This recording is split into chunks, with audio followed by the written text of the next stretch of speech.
So in chapter 20, we are covering two things.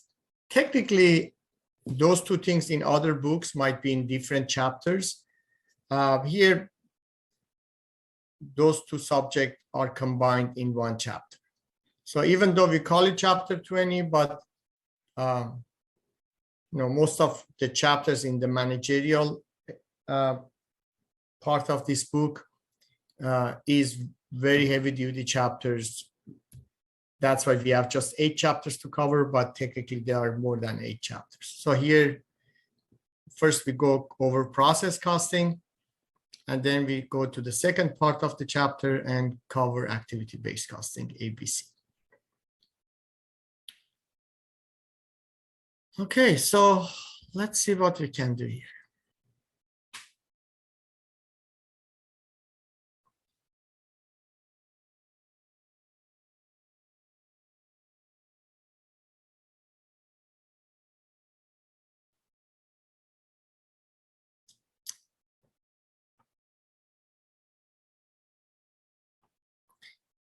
Okay, so what is process costing? Process costing is a method to allocate the total cost of production to homogeneous units produced as a continuous basis in the company. So we have 2 types of costing method. One of them is job costing method.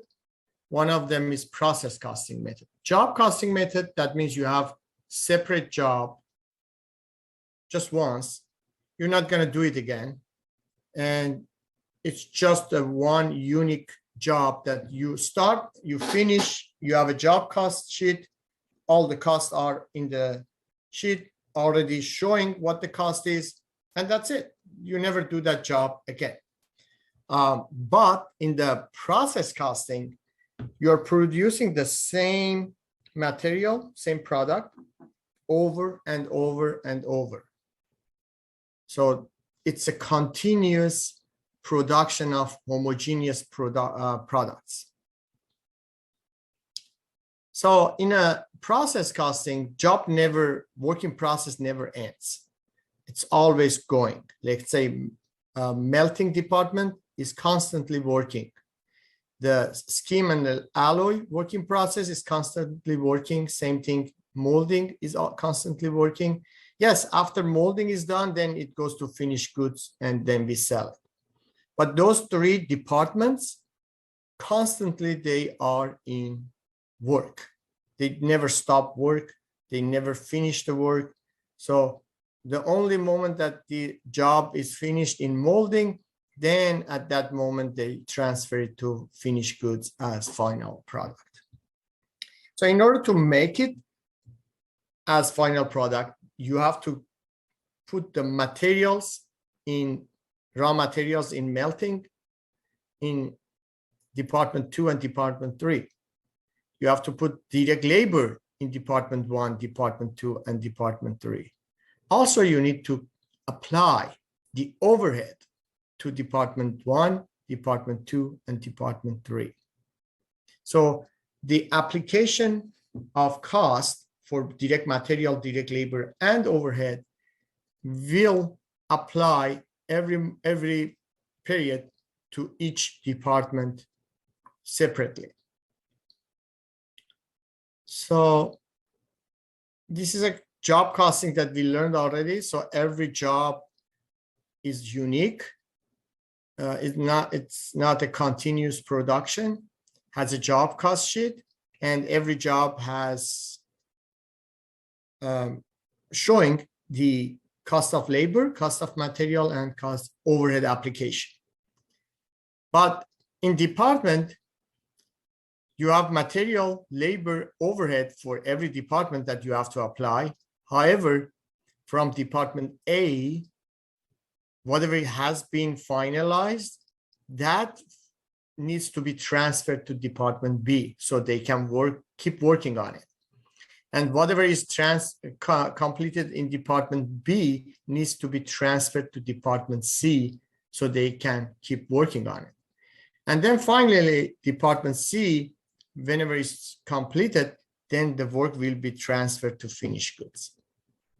So you have a continuous transfer of material from department A to B to C and then to finished goods.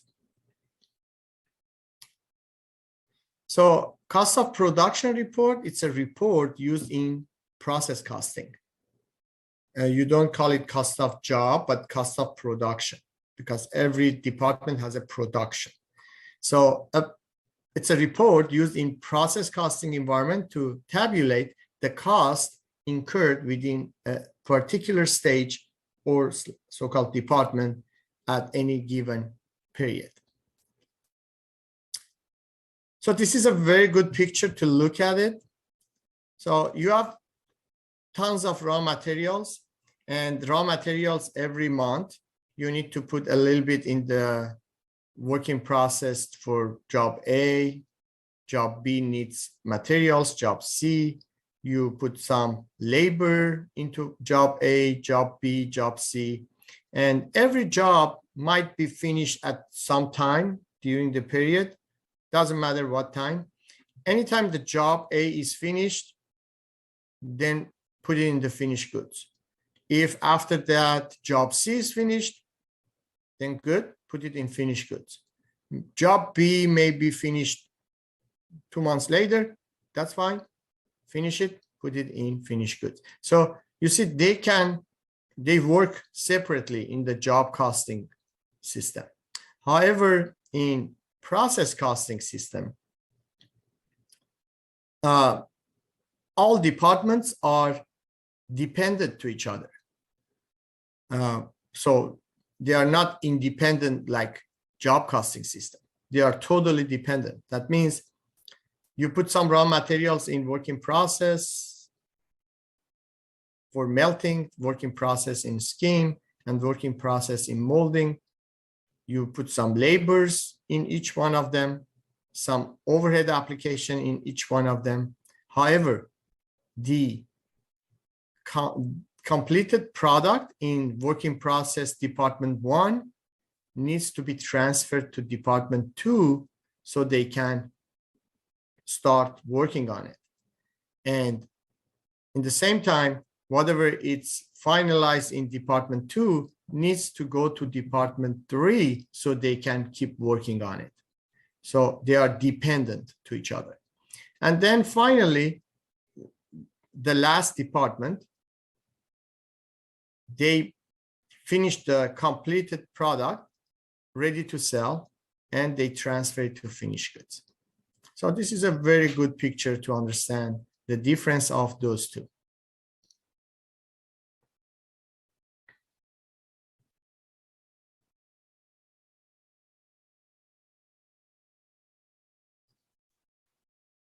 Okay, this is where it gets a little bit kind of complicated, so bear with me. Because every department is constantly working, there is no end. Like say, oh, this is the end. So how many units do you have? There is no such an end. So we have to make an equivalent units to understand at least the idea of how many units is left in the department 1, how many units is left in department 2, how many units is left in department 3 at the end of the period. So at the end of the period, we need some way to calculate the equivalent units, which is a measure of physical units expressed in terms of finished goods or finished units. I can give you an example about this, which makes very easy to understand this, much easier. Imagine in a college environment, you have, let's say, 10,000 students in the college. But do you think all those 10,000 students in college are full-time students? Obviously not, right? So the community college wants to get paid for those 30,000 students. But the state of, let's say, California says, No problem. How many full-time students do you have? So I can pay you, let's say, I don't know, let's say $5,000 per full-time student. So a community college cannot say, oh, I have 30,000 students, give me $5,000 each from state, because state says, are all those students full-time? No.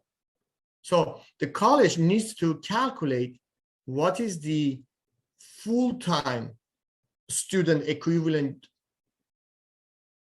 units, so-called. That means out of that 30,000 students, maybe 10,000 are already full-time students, but the other 20,000 students are, let's say, part-time students. So imagine those part-time students take 6 units to become a part-time student. So 6 units is part-time. 12 units is full-time. Okay, 10,000 students are full-time already, that's fine. But the other 20,000 students, because they are part-time, so you have to find the equivalent units. So 20,000 times 50% load in regards to units taken, which is 6 units, let's say. So 20,000 times 50% load, that's equivalent units, students of 10,000. 20,000 times 50%. So 10,000 equivalent units of part-time students plus 10,000 students that are already full-time. So combined, 10 plus 10 is 20,000 full-time equivalent units of students in college. Then the college says to state government, okay, we have 20,000 full-time equivalent students. Pay $5,000 each. In reality, they don't have 20,000, they have 30,000, but out of that 30,000, the full-time equivalent is only 20,000. So it's very important to find the equivalent units in a process costing. Hopefully that makes sense. Okay, so we do a few steps. Here are some examples. Let's go over this.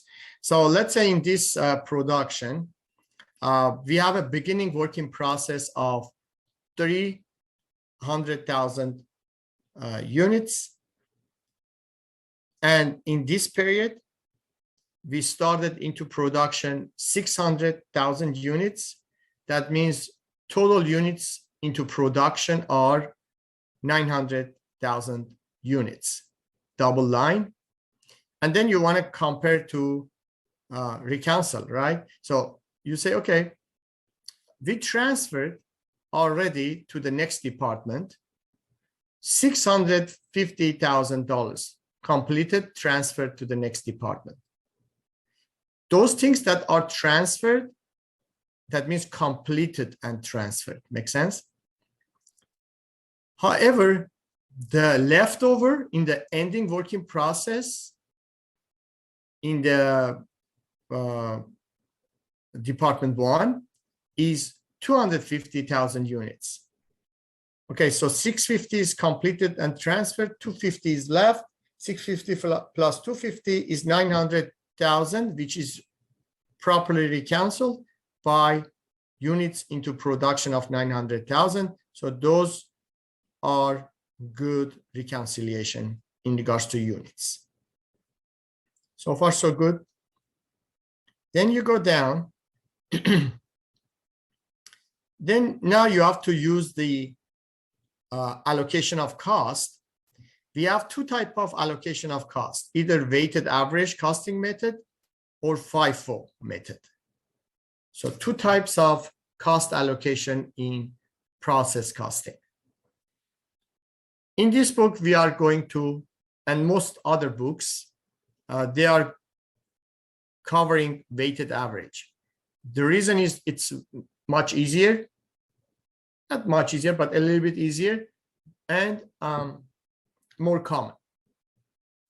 But if you are going to take, let's say, a CPA exam in future, you need to know both of them, because you might get a question in regards to FIFO method of process costing or you might also get a question in regards to weighted average of process costing. But for our class, we are going to just cover weighted average costing, which is most common and a little bit easier. Okay, so what is weighted average? Is a process costing technique where all units of productions are assigned the same cost determined by blending of current period cost and beginning inventory cost. So we blend the beginning cost plus current cost applied, add them, divided by units of production, and we get the average cost. That's why it's easier to do it. So beginning cost came from last period, plus whatever cost we put in this period, add them, divided by equivalent units of production, and you will get the average cost per unit. So here says, in this example, says, assume that 250 tons in ending working process are 50% complete. That's an estimate from the factory management in respect to material, and 40% complete in respect to conversion. Okay, let's talk about conversion. What is conversion? We learned that already, previous chapters. What is conversion cost? Conversion cost, this is the way I told you to remember. Let's see if you remember or not. I said, in order to convert a raw material to final product, you need two things. You need direct labor, someone to convert it for you, and you need a place to convert it, which is factory overhead. So one more time, what is conversion cost? In order to convert raw material to final product, you need someone to convert it for you, which is direct labor, and a place to convert, which is factory overhead. And also, if you remember, you learned prime cost. What is prime cost? And this is how I explained. I said, primarily, to produce a production, you need material and you need someone to work on it. So prime cost is material. Primarily, in order to make something, you need material and someone to do it for you. So that's labor. But conversion cost is labor and overhead.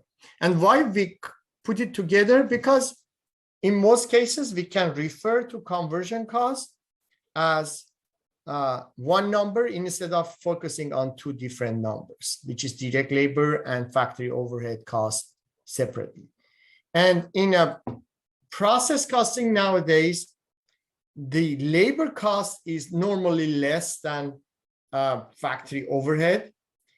And because it's mostly automated, so because we have less labor, more automation, and more factory overhead, so we just put it together. We call it conversion cost. It is easier to, kind of trace the cost.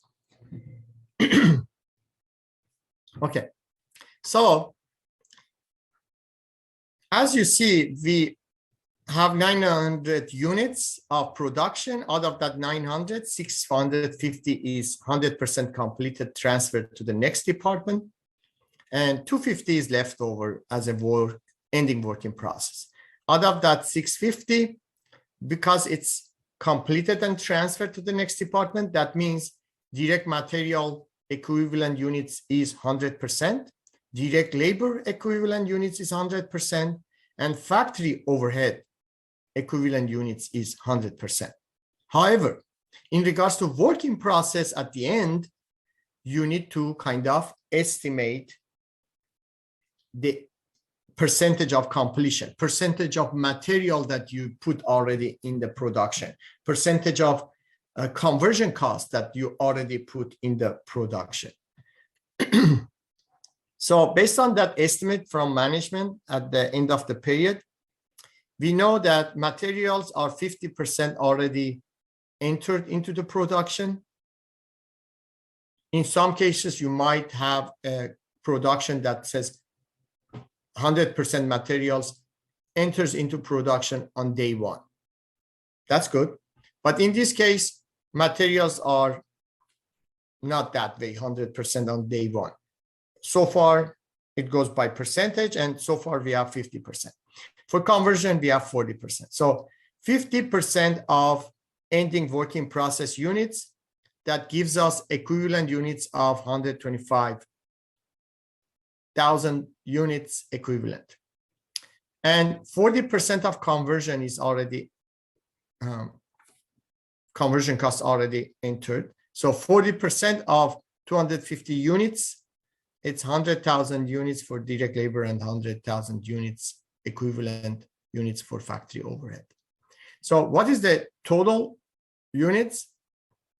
Yes, I know that total recounted units are 900, but out of that, 775,000 equivalent units are related to direct material, and 750,000 equivalent units are related to conversion. So far, so good.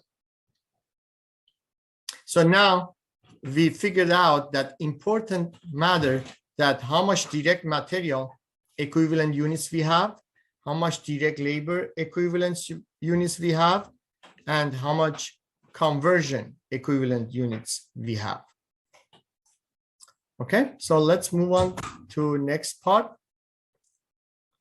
Now, what is the cost per equivalent units? Okay, we know the cost, but we have just to calculate it here. So here is beginning work in process, came from last period. Let's say 2,122,500 came from last period. You might say, where is that number coming from? That number came from calculation of last period. But for this period, we're going to calculate it right now. So if you understand how we calculate it right now for this period, then you understand where that $2,122,000 coming from. So take that for now given. We know that we started into production $7.3 million, which came from materials cost, labor cost, and some overhead cost. So as you see, total cost into the production for this period is $9.4 million. That $9.4 million came from $6.9 million cost of material, as you see, we just calculated.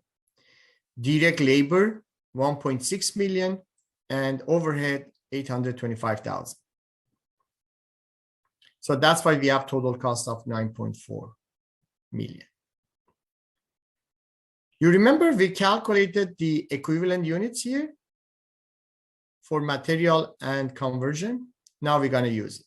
We're going to say, okay, for material, we spent $6.9 million divided by 775,000 equivalent units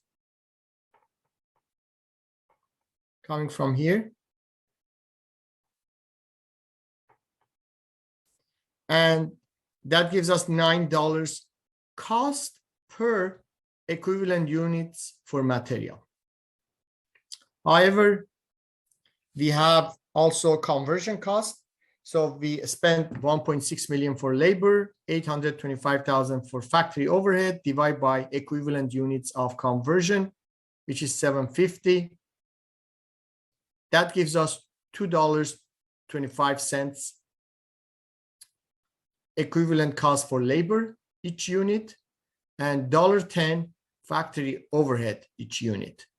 But in order to make our life a little bit easier, so we're going to just combine those and we call it conversion equivalent unit cost of $3.35. So when we make a product, so far looks like the equivalent unit cost in this department cost us $9, just in this department, not complete product. Okay, this is just department one.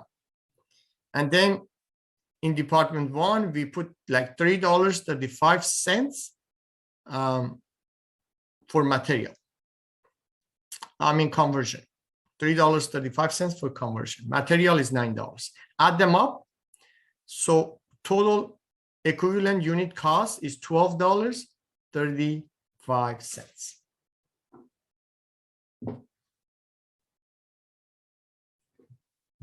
Okay.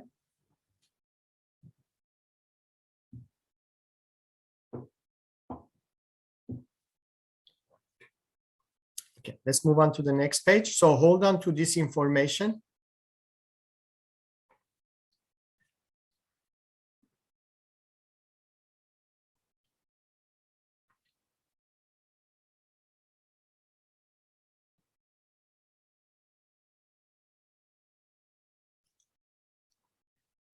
Okay.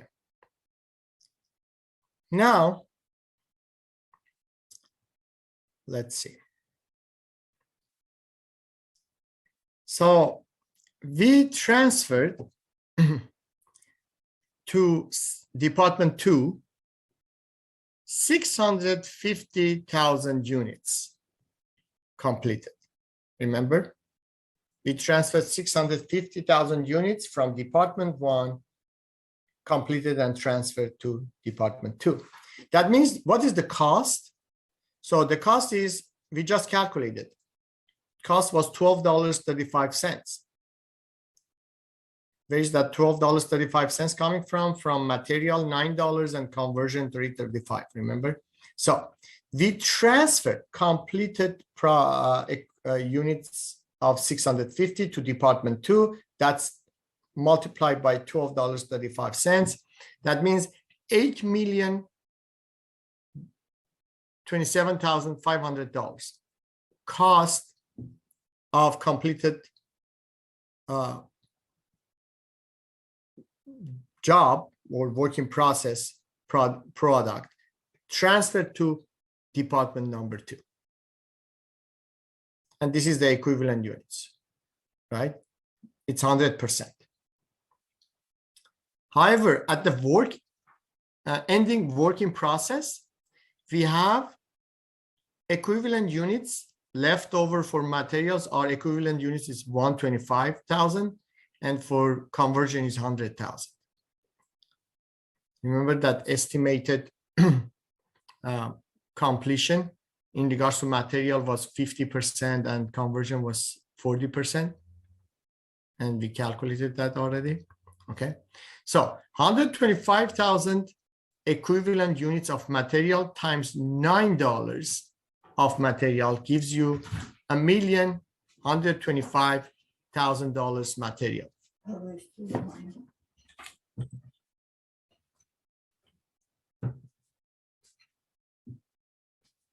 And for conversion, I have $100,000, 100,000 units equivalent times $30.35. And that gives us $1,460,000 work in process, which came from the calculation of conversion cost per equivalent units, 335, and material costs per equivalent units. Add them up.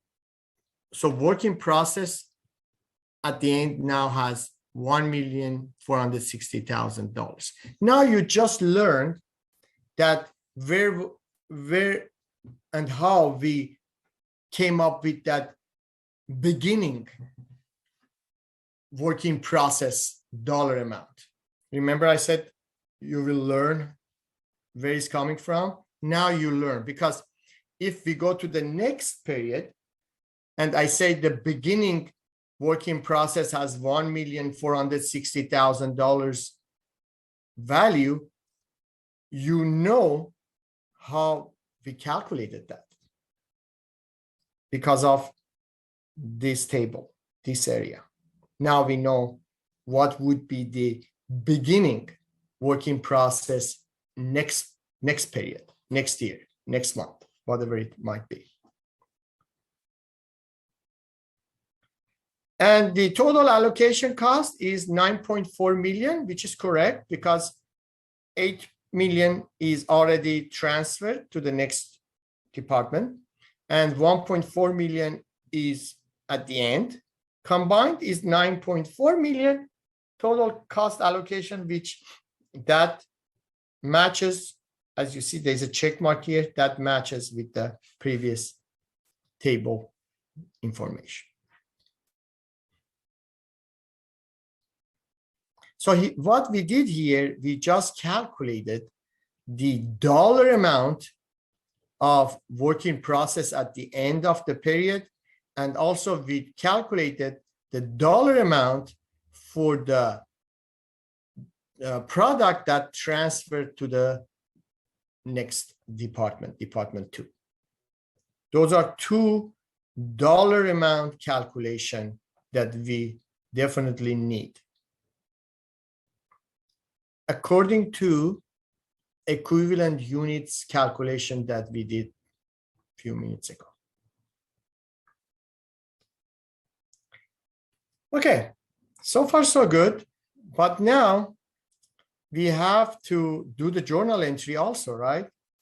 Because in the, let's say, melting department, department 1, you need some raw materials. You need to pay for labor, you need to pay for overhead, and melting department needs to have debiting on work in process inventory to show the cost that has been entered into the department 1. So that's 7,365,000 came from, let me see if I have it in here. Here, you see, we said previously work in process beginning was 2.1 million, and then we added 7.3 million into the production because of material, labor, and overhead. So that 7.365 that we added into production needs to be journalized, right? And this is where we journalize that. So 7.3 million added to the department 1, melting.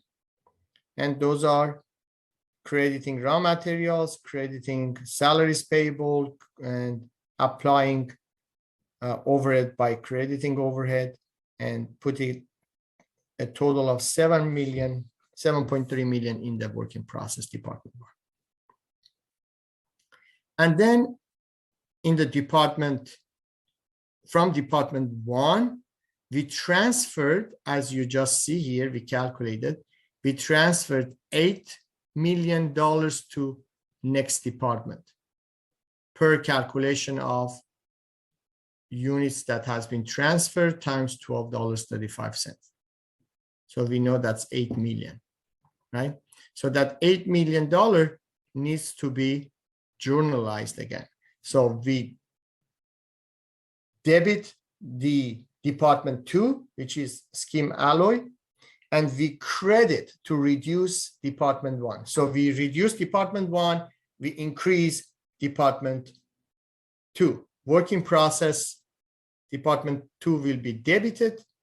Work in process, department 1, melting, will be credited.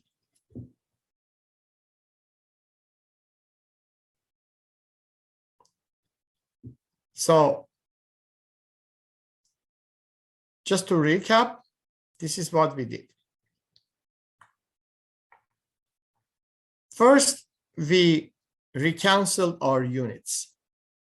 That's the first thing we did. We said we had 300 units at the beginning. We started 600 units in the production. We are working on 900,000 units. Out of that 900,000 units, 650 is transferred to the next department, 100% complete and transferred. Ending work in process has 250 units, but that 250 units plus 650 is 900, but needs to be converted to equivalent units. So equivalent units for completed is 100%, that's easy. But equivalence for material and conversion needs to be estimated. So the management estimate that almost 50% of materials cost is already entered into the calculation, into the working process. And 40% of conversion already has been entered into calculation. So 50% of material equivalent units is 125,000. 40% of conversion times 250, that's 100,000 units equivalent. Then we add them up and we got the equivalent units for material, equivalent units for conversion. Then we use the equivalent units to calculate the cost per equivalent unit. So let's go to cost now. Units are done. We are done with units. Now we are in cost. So we covered that already. I'm just recapping, okay? So the beginning cost was 2.1 million, came from these data. Started into production was $7.3 million, came from this data. So total cost was 9.4 million, came from here, 6.9 million for material, 1.6 for labor, and 800,000 for overhead. Divided by equivalent units, we have 775,000 equivalent units coming from here, and 750,000 equivalent units for conversion. So the cost divided by number of units gives me cost per unit. Same thing in here. We add up the labor and conversion, we got $3.35. Plus material is $12.35 total. So that's the cost per equivalent unit calculation. Now, here we are allocating that cost to see how much we completed and how much we have left over in the working process in department 1. So from department 1, we transferred 650,000 units to the next department times $12.35. That gives us $8 million total cost transfer, which we did the journal entry.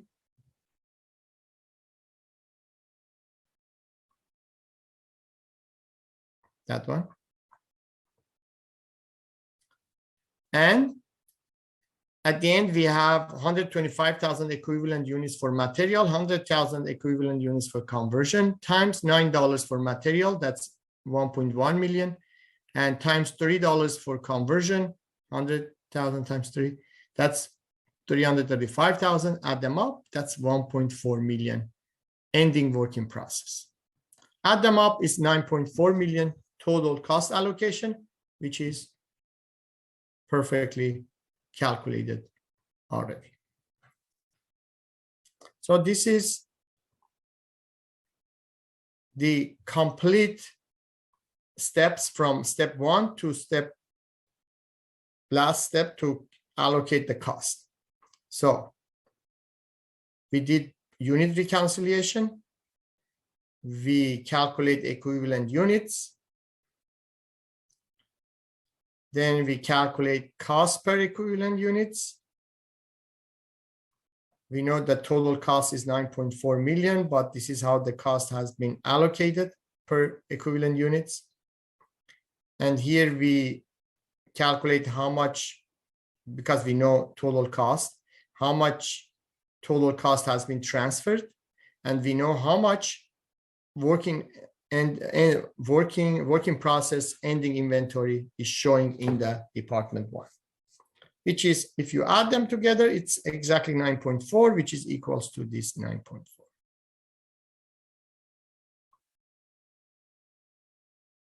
So as you see, process costing is a little bit complicated compared to job costing system. So if you like to look at the T accounts, this is how it works. This is department 1. In department 1, we had 2.1 million at the beginning. We added 7.3 million in the month of June. And we took transferred to department 2, $8 million. That means we have ending balance of $1.4 million at the ending balance for work in process melting department 1. Then in department 2, let's say we had a beginning balance of, let's say, 3.5 million. And you know how that number is calculated by now. We transferred 8 million from department 1 to department 2. That's right there. And we add $5 million of cost of material, labor, and overhead in this month of June to this department 2. And 14.5 million has been transferred to the department 3. So total ending work in process ends up to be $2,022,000. So this is department 2 T account. Department 3 T account is not showing, is here. So department 3 T account is, again, has some beginning. We got 14 million from department 2 transferred and added here. We put another 7 million of cost in regards to material, labor, and overhead. And out of that, $20 million of materials are completely finished, packaged, and ready to sell. So we transferred to finished goods. Therefore, we have ending balance of 3.5 million in department 3. And this is the journal entry for department 2, because the department 2, as you see, we added $5 million of cost in month of June. So that $5 million needs a journal entry, which is $2 million of material, let's say 1.5 million of labor, and 1.5 million of overhead. And that's the journal entry. So work in process, department 2 will be debited for 5 million, and the other stuff will be credited. And then at the end, you see that 14 million needs to be transferred from department 2 to department 3. Here we go.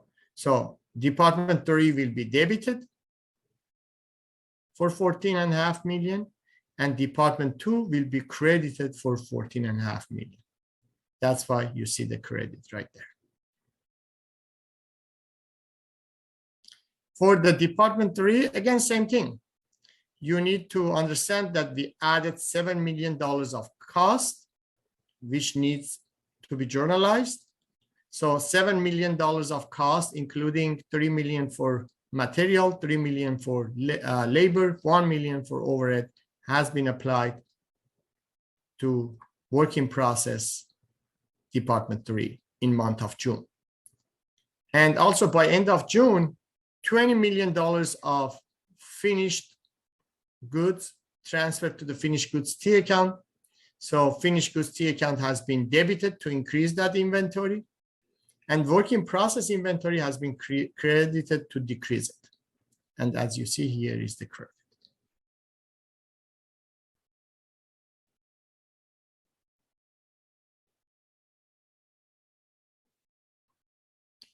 Okay.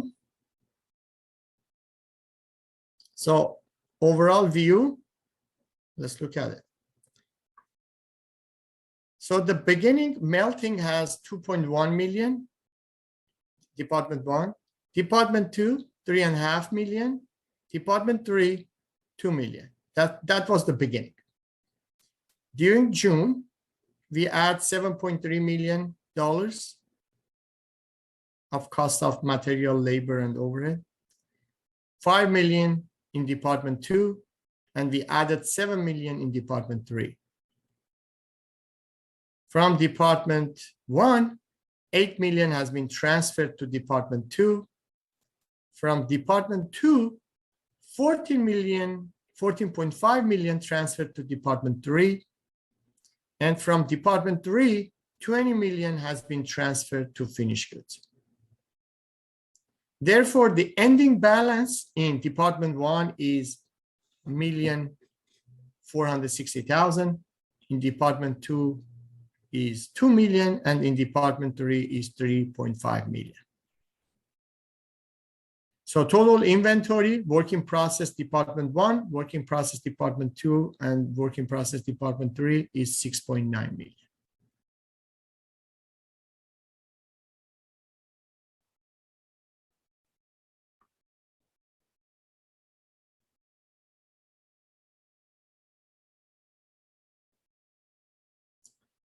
And that's the process costing. Now, let's go to a brand new section in chapter 20, which in books, some books, it's a separate chapter. And that's ABC costing method. Why do we use ABC costing method? First of all, technically, we don't like to do it because it's time consuming and we need to collect a lot of data. So if we don't have, if we do have homogeneous product, most probably you don't need ABC costing system because you apply the overhead to that homogeneous product and it will be not a big deal in regards to calculation of cost of each product. When I say homogeneous, for example, you have a factory, you produce, let's say, camera. Camera model A and camera model B. Both of them are camera, so it's not a big difference. It's a homogeneous type of similar type of product, camera. However, let's say you are producing camera and you are producing calculator. So those are two different things. And in that type of factory that you are producing two different things, not even close to each other. So you might end up by calculating the cost of each product differently and not fairly. And all of a sudden, maybe your camera ends up to be very costly or your calculator ends up to be very costly. And then you try to sell it in the market and you see you are losing money. Or no one even wants to buy your product because your pricing is wrong. And then you are thinking, wait a moment, why no one is happy with my pricing, or why I am, let's say, losing money on sale of, let's say, calculator. In that case, you need to probably do and try, spend some time, some efforts, and calculate, collect your data and use ABC system to calculate the allocation of cost into product based on activities that those products are consuming.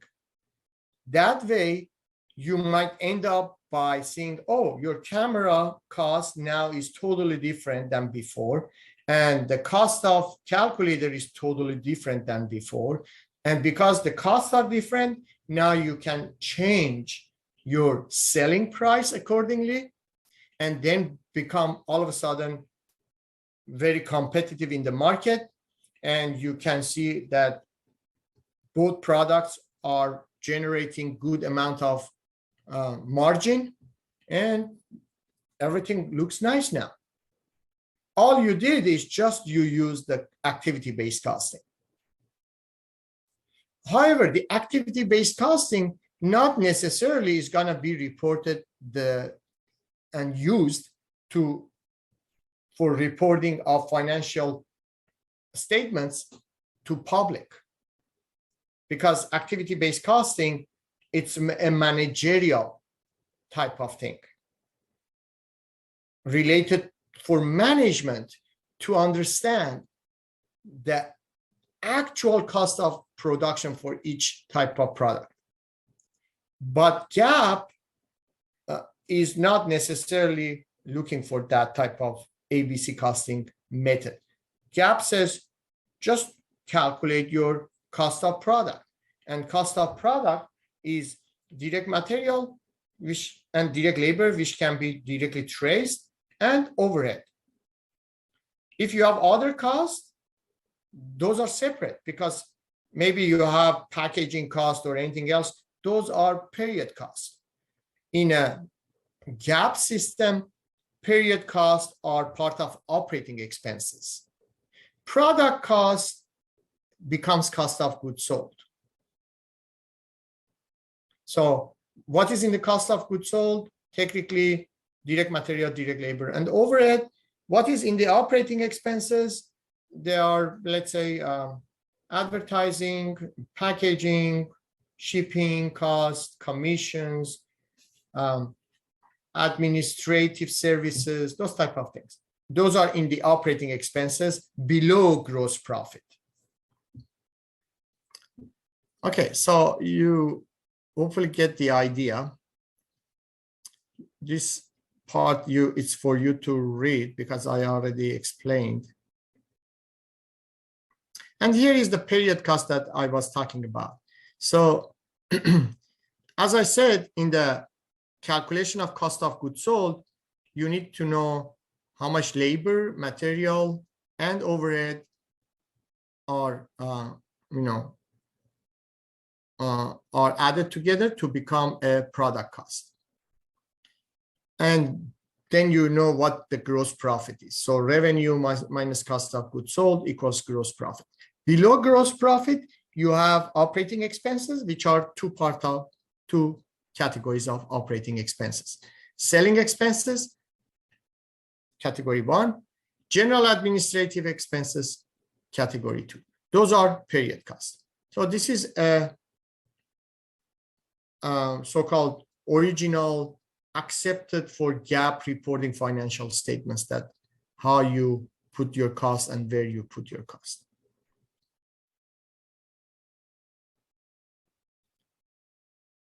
However, in a, let's say, as you see in the ABC system, you try to see what type of product and services cost you have, what type of customer cost you have, and how you can allocate those cost objects into some activities related to those costs.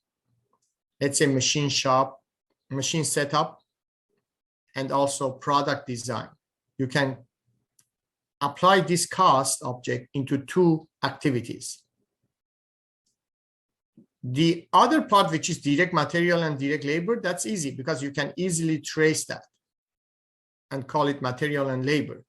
But in regards to product design, let's say it might be some related to factory overhead, and some product design cost is coming from selling and general administrative expenses, because those are people who are sitting in the office, which normally you call them general administrative, but that's that cost by itself.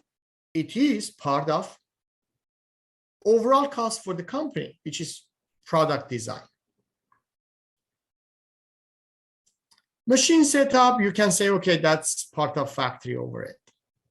But product design, you might say a little bit coming from factory overhead, a portion is coming from office expenses.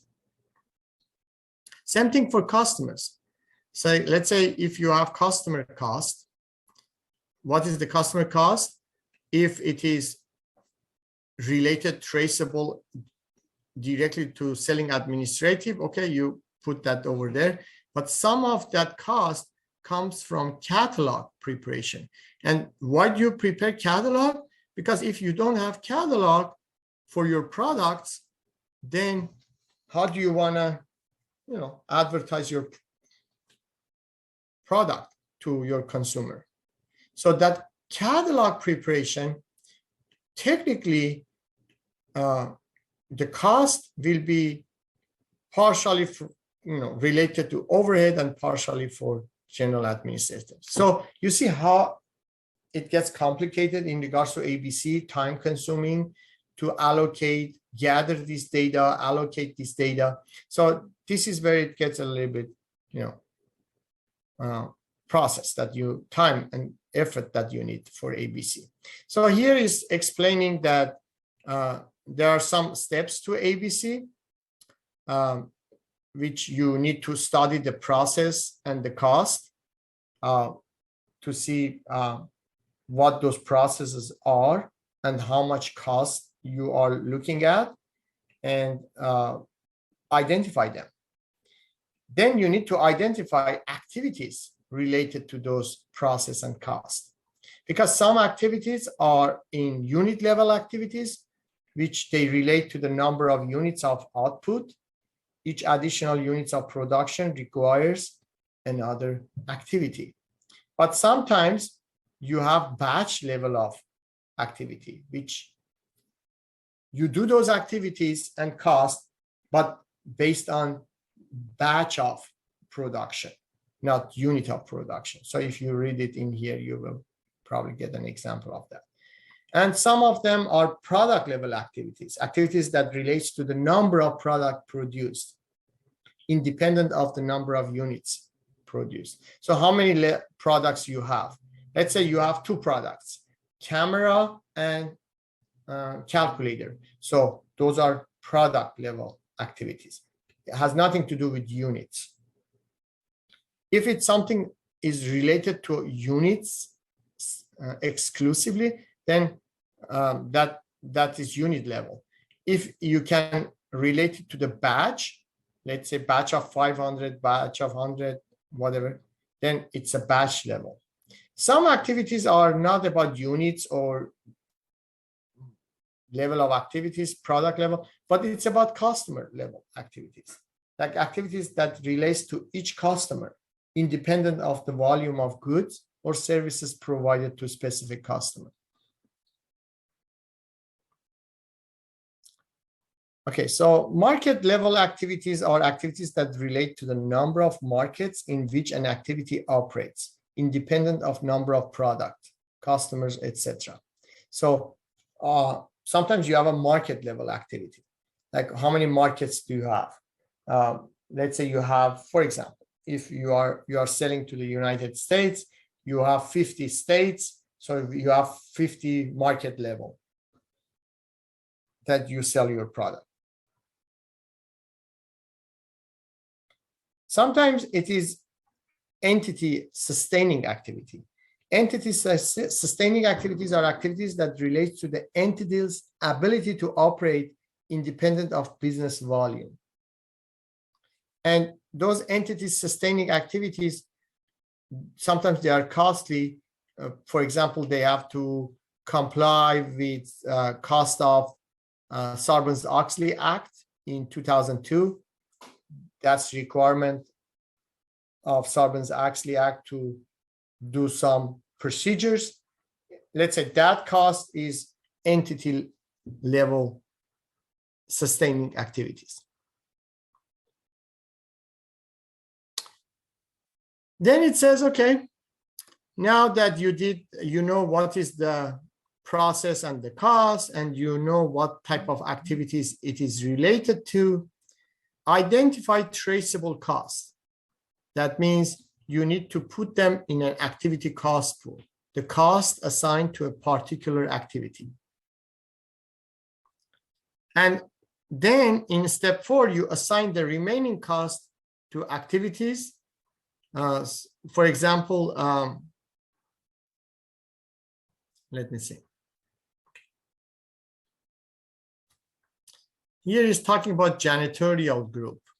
So it says may perform a major cleanup after each machine setup, which makes sense. But the majority goes, let's say, general maintenance, like 90% to general maintenance. So the janitorial cost, 90% it's, let's say, general maintenance of the factory, but 10%, let's say 10%, for example, it's related to the machine setup cleanup after the setup is complete. So you see, those are some remaining costs that you need to assign as a percentage.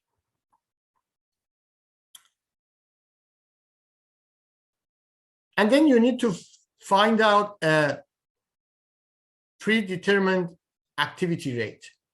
That activity rate comes from an activity which that activity might be different for every different pool. So you have lots of cost pool, but every cost pool might have different activity. Some cost pool might have machine hours as an activity. Some cost pool may have labor hours as an activity. Some cost pool might have, let's say, number of customers, number of setups, number of orders. So you have to figure out what is the per activity allocation rate. Just like the first few chapters, we learned predetermined rate. Same thing. You have to get a predetermined rate, but separate for each cost pool. Here gives us an example. It says catalog, let's say preparation is $500,000 cost, but we prepared 200,000 catalog. So that will end up to be, let's say, $250 per catalog. And then in step 6, it says just apply your cost to the object. So to understand this, this is a picture, but still I'm gonna skip this. I'm gonna go to a case study so we can we can look at this case study, which makes better sense to understand the ABC system. So there is a company. This company has producing looks like specialized product. First product is glass song, which is a pair of glass with built-in music player, and the other one is golf cap, again with built-in music player. So we have glass and we have golf cap. And here says the company has been employing traditional costing method, which we learned already in previous chapters, to apply one predetermined overhead rate to the cost of the product using labor cost. Okay, the product sells as fast as they can be produced, so there is virtually no inventory. Very good. For a recent period, K player product,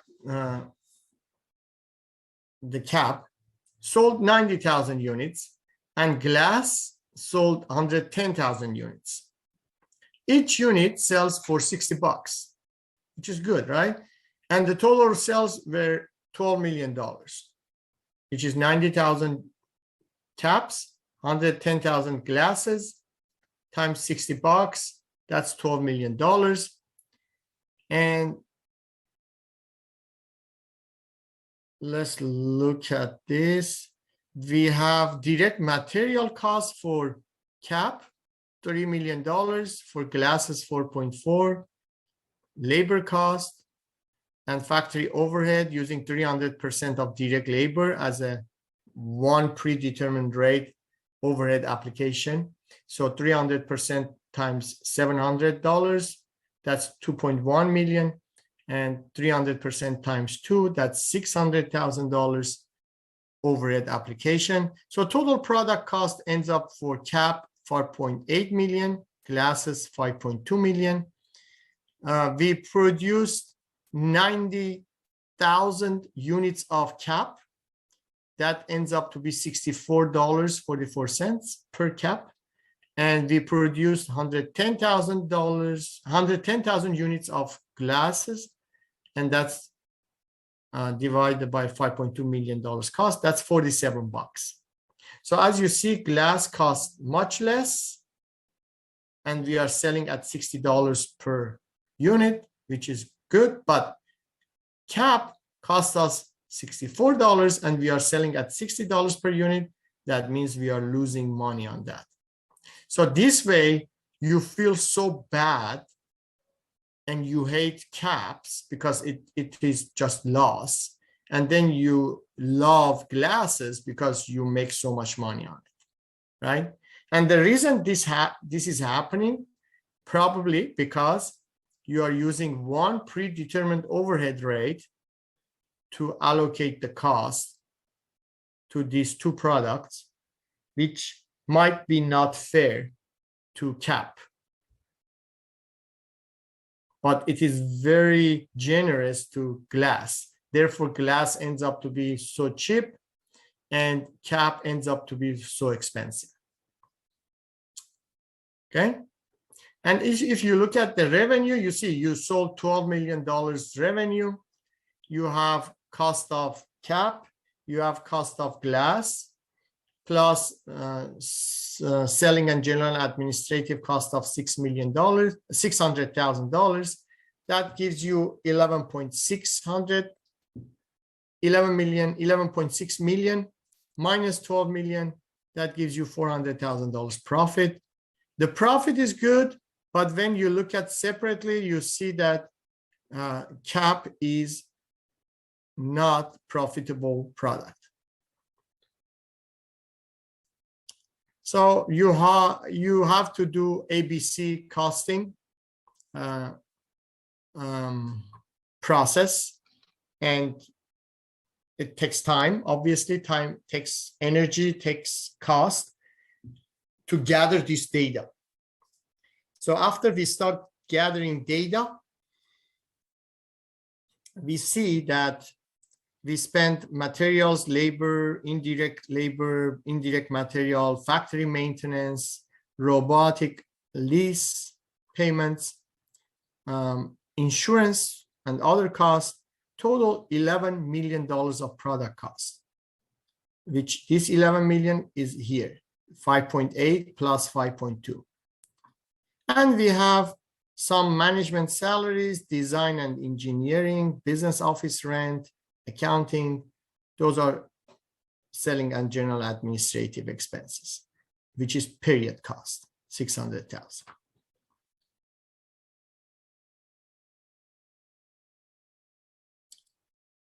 Okay. And those are some more details about this investigation. And looks like we are producing, let's say in this example, we are producing batches of 900 for glasses, but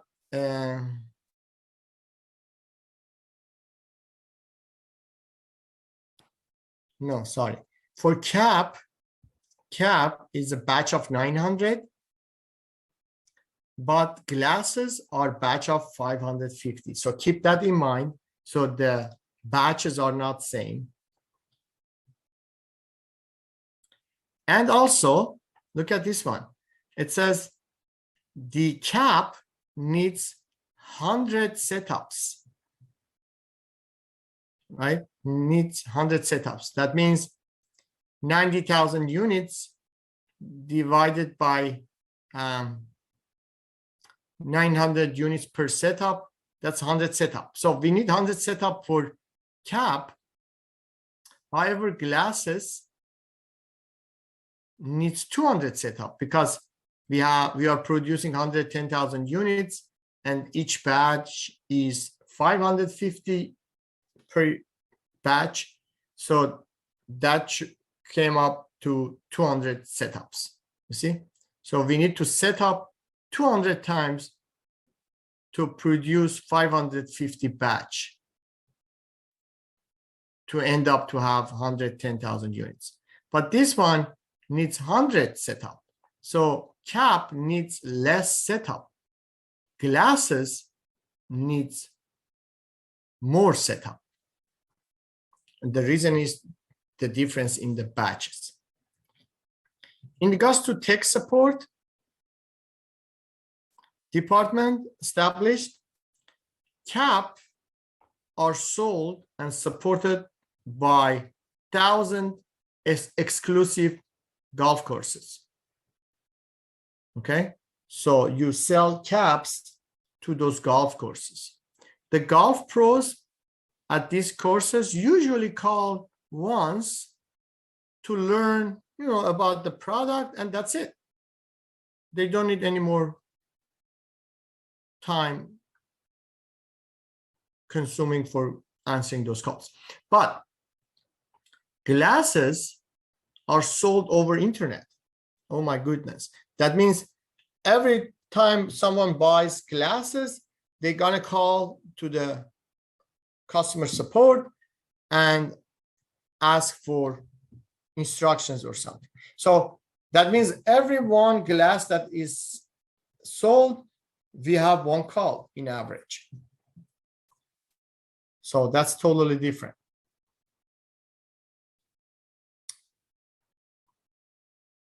Okay, so I identify activities. So let's see. Robotics is unit level because we, based on number of units produced, robotics gets charged for the lease. So the lease comes from unit of production for those robotics. So we are producing 90,000 units for caps, I believe, and 110,000 units for glasses. So that's total 200,000 units of production. That's a unit level expense. But production setup, it's based on batch. So we need 100 setup for, let's say, caps, and 200 setup for glasses. Total 300 setup, batch level. Tech support is customer level. For caps, we get one call from each golf course once. So that's 1,000 golf course, 1,000 calls. But we get one phone call for every glass we sell online. That's 110,000 calls for 110,000 units of sold glasses. So add them up, that's 111,000 customer level activities. Product design, you need to design each product once, so that's 1 and 1, total 2 product design. Now you have to allocate the cost. So in this cost allocation, you see we estimate that robotic direct material, they don't need any expense. There's no percentage. Direct material is directly traced to the product. That's easy. Direct labor is directly traced to each product. That's also easy. So that there's no problem on that. But indirect labor cost us $200,000, and 20% relates to the robotic based on our research. 65% belongs to production setup, 10% belongs to tech support, and 5% belongs to product design, and nothing unallocated. So 20% of 200,000, 65% of 200,000, 10% of 200,000, and you see all those costs. Indirect materials, based on research, looks like 12% is robotic, 70% is production setup, 10% comes from customer support, 1% from design, 7% from unallocated indirect material. Factory maintenance, 24% of factory maintenance belongs to robotic, 70% belongs to setup, and 6% of factory maintenance is, general maintenance, so we call it unallocated. Robotic lease, that is by unit, so it's 100% of that robotic lease cost is related to robotics. Nothing has to do anything with setup or anything. So that's $2 million robotic cost based on lease. Insurance cost, 30% belongs to robotic section, 60% for production setup, 10% to tech support, and nothing else over there.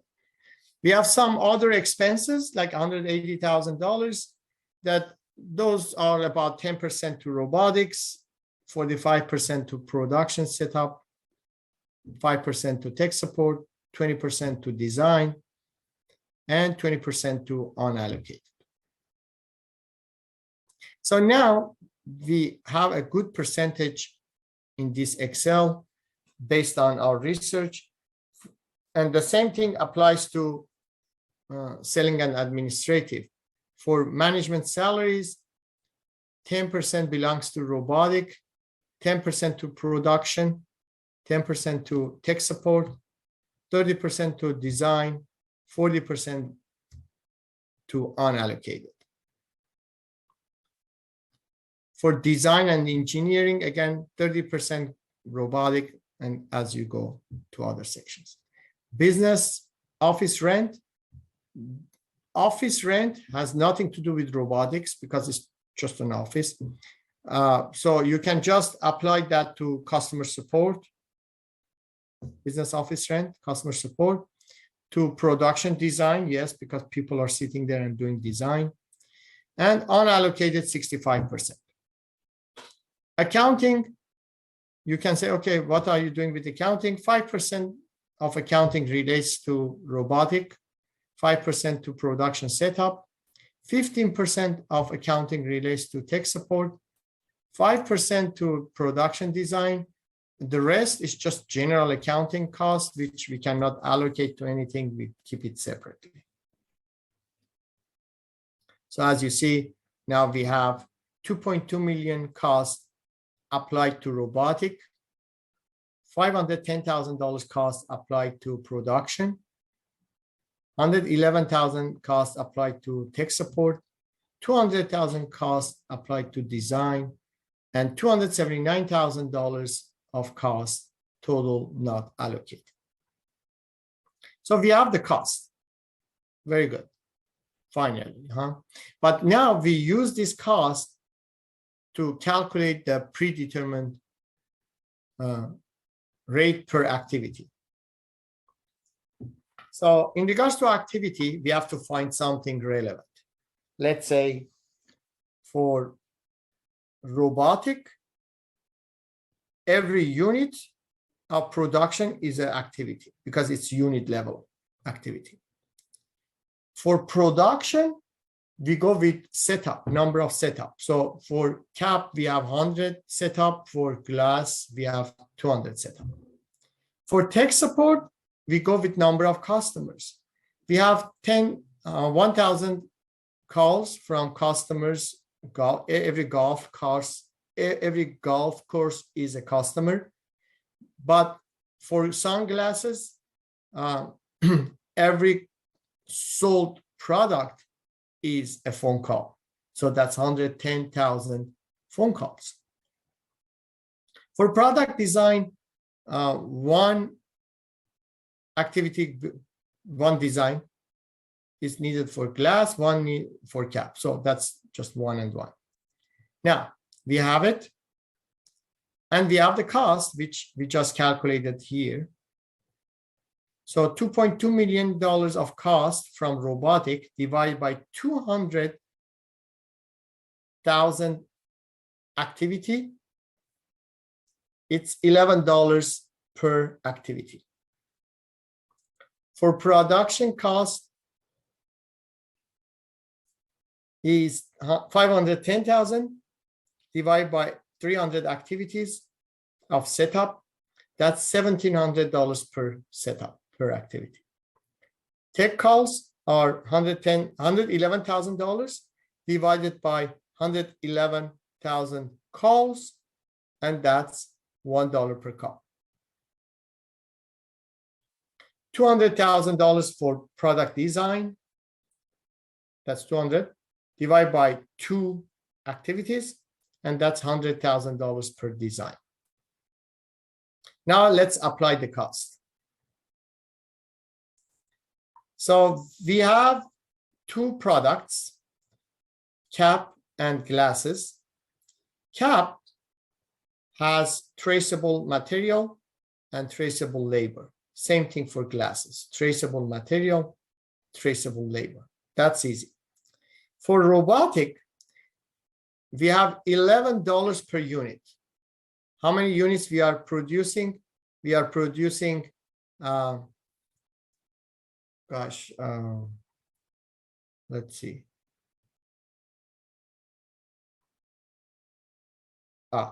For cap, we are producing 90,000 units, and glasses 110,000 units. So here we go. 90,000 times $11. That's the amount of cost allocated to cap, and 110,000 times 11. That's the cost allocated to glass. Production setup is $1,700 per setup, which came from here. So 1,700 times 100 setup and 200 setup. Tech support is $1 per call. We get 1,000 calls for cap from each golf course, but we get 1 phone call from each unit sold. That's 110,000 units of glasses sold. So that's $110,000. Production design gets $100,000 per design. So that's $100,000 each. Add them up. Total is $4.9 million for cap, and total cost for glass is $6.3 million.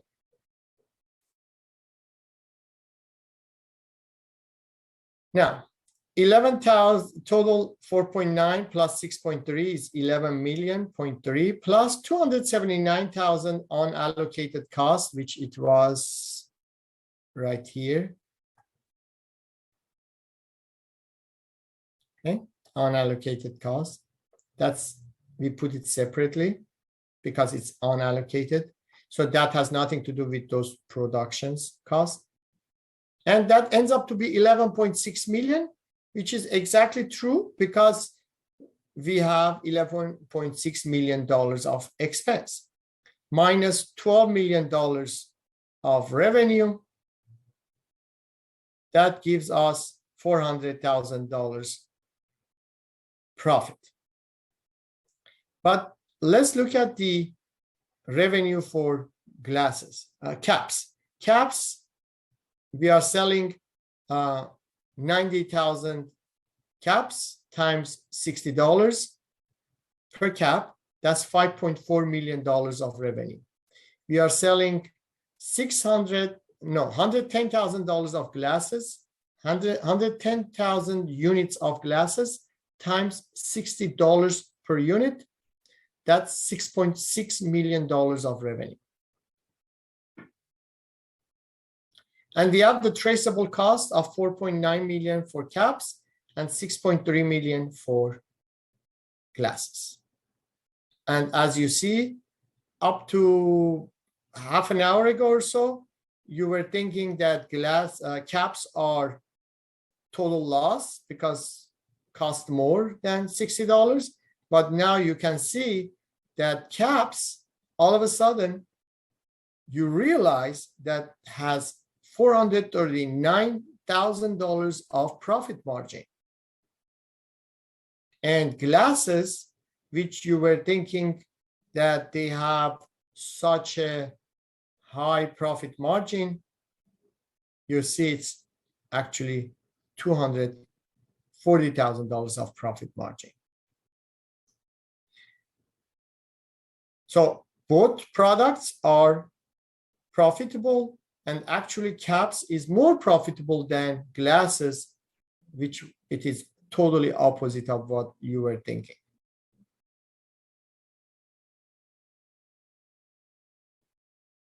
So the cost of, let's say, caps here is, let's say, 4.9 million, and you are producing 90,000. So if you use a calculator, you will see almost, you can kind of calculate. So 4.9, let me use my calculator so you can see it.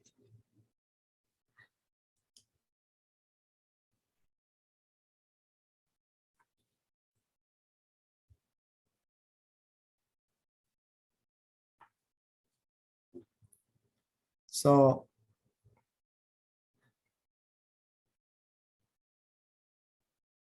here, 4,961 divided by 90,000 caps. So each cap technically cost us about $55.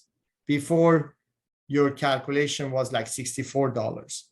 But now you realize, oh no, it's $55. And the glasses is 66,00123 divided by 110,000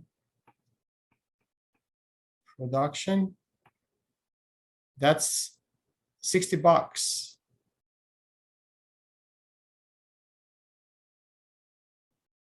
No, sorry, not 6.6. I made a mistake. 6.3, this one. Okay. One more time. 6360123. That's the cost of glasses divided by 110,123. And that's $57. So glasses cost you about $57, and caps cost you about $55 technically. So when you are selling them for 60, therefore technically cap is more profitable in compared to glass, which is opposite of what you were thinking before.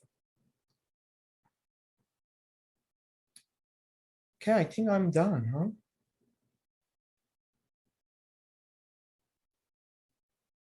Yes.